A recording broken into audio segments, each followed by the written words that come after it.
Siku hizi kitanda kinazaa haramu. Zamani kilikuwa kizaa. Zamani kitanda kilikuwa kizai haramu. Siku hizi kitanda kinazaa haramu kwa sababu watu wengi hawataki kufanywa wajinga, hawataki kufanywa mafala na misemo mingi ya zamani. Zamani ilikuwa watu wanafunika kombe mwanaharamu apite.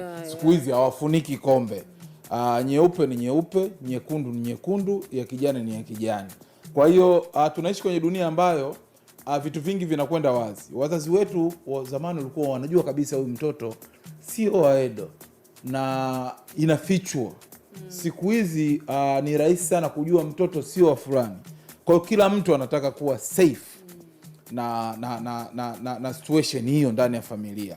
Zamani ilikuwa ni rahisi sana kuficha hivi vitu.